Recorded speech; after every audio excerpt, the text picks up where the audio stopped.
So, do you really need a $2,200 GPU and massive cloud computing budgets to build truly great AI in 2026? I mean, that's kind of the assumption dominating the tech world right now, right? But what if I told you that the barrier to entry isn't nearly as high as the hardware giants want us to believe? 2.26x. That is the staggering token per dollar advantage of our budget hardware choice over the premium flagship model. We're literally talking about getting more than double the value for your money, and you don't even have to sacrifice the core capabilities you need to build and run advanced AI. Welcome to The Explainer. I am absolutely thrilled to have you here. Today, we're diving into a masterclass on the economics of the modern AI tech stack. We're going to strip away the hype, look at the hard data, and show you exactly how clever engineering, optimized models, and strategic hardware choices are completely leveling the playing field for focused learners and builders just like you. Here is our blueprint for today, the ultimate GPU value play, Mac Mini versus the cloud, the 8 billion parameter powerhouse, and, finally, decoding 2026 embedding models. Let's get right into it. Part 1. The ultimate GPU value play. Let's look at the economics of local hardware.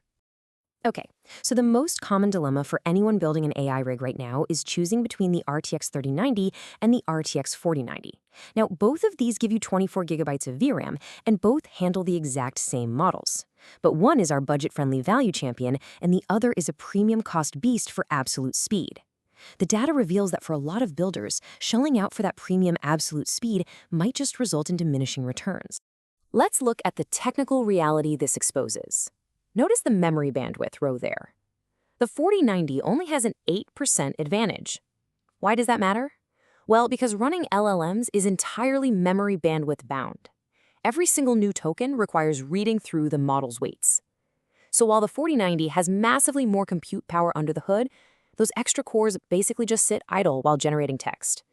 That translates to only a 14% speed bump when you're running a model like Llama 3.18b. And here's the kicker.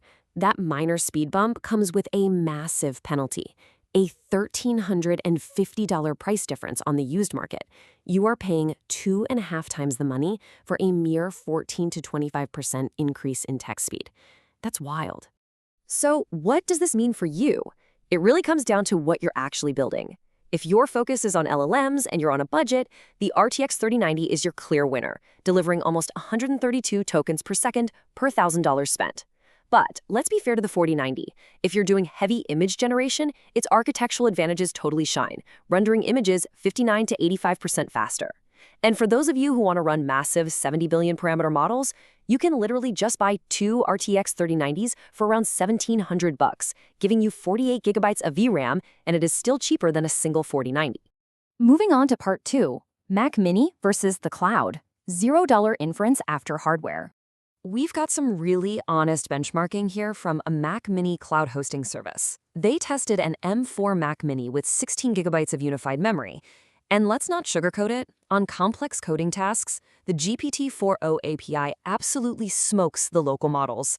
It generates tokens roughly 7 times faster. However, local models like Qwen 2.5 and Llama 3.1 still produced perfectly valid, runnable code, cruising along at a very usable 20 to 22 tokens per second. And this quote right here from the benchmark review hits the nail on the head. Locally, it's $0 after hardware, and your code never leaves the machine. If you're building AI agents that run 24/7, relying on cloud APIs can easily burn through $100 to $300 a month just in token costs. Running it locally on a Mac Mini entirely eliminates that ongoing operational expense. Plus, you guarantee absolute data privacy. And wait, here's the real kicker. It's not just lightweight models you can run. Heavier reasoning models, like DeepSeek R114B, run at 11.5 tokens per second on that exact same 16 gigabyte machine. Sure, it's a bit slower because it has to generate a chain of thought before answering, but it completely proves the immense flexibility of this localized, budget-friendly hardware. Section 3, the 8 billion parameter powerhouse. Let's decode OpenAI's strategy.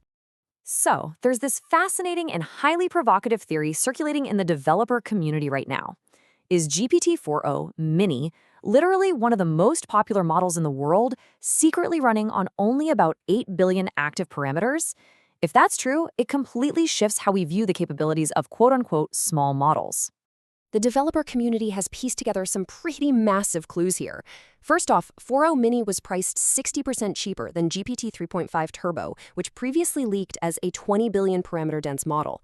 A price drop that huge strongly suggests a much smaller active footprint, likely a mixture of experts or MOE architecture. Second, look at the competitors. Microsoft's 3.5 MOE achieves an incredibly high MMLU score of 78.9 using only 6.6 billion active parameters. And third, Google's Gemini Flash 8B punches way, way above its weight class. The industry trend is crystal clear right now. Small is the new smart.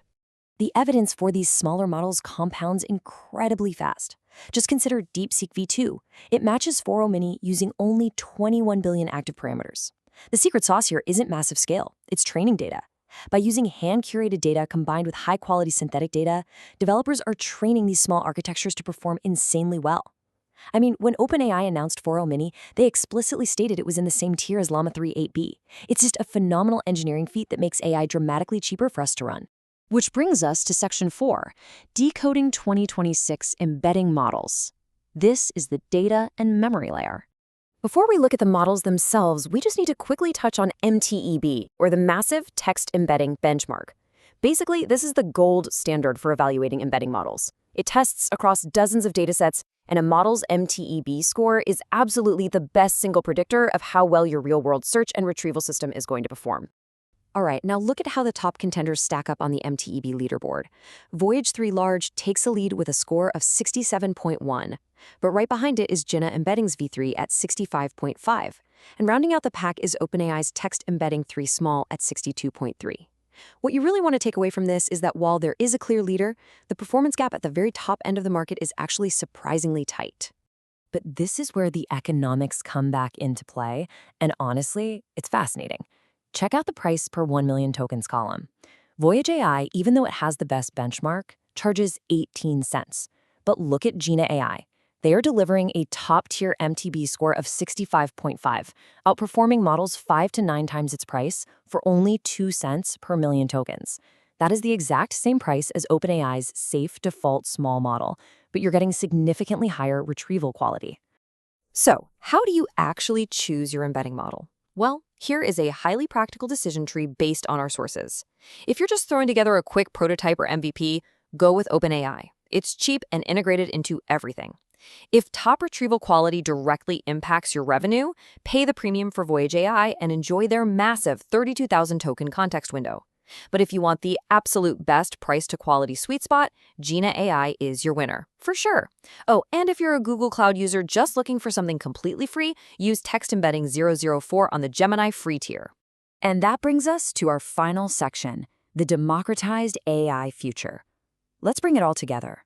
OpenAI CEO Sam Altman recently said, GPT-4 is the dumbest model any of you will ever have to use again, by a lot. And while that's exciting, what this explainer really shows us today is that the future of AI isn't just about models getting undeniably smarter. It's about them getting dramatically cheaper and more accessible. When you combine the budget power of a used RTX 3090 or an M4 Mac Mini with these highly optimized 8 billion parameter models and near-free embeddings from providers like Jina, you can literally build a truly enterprise-grade stack right from your desk. Which leaves us with one final provocative question based on all the data we've covered today. Are you paying a premium for compute you don't actually need? Take a hard look at your architecture today and see where you can optimize.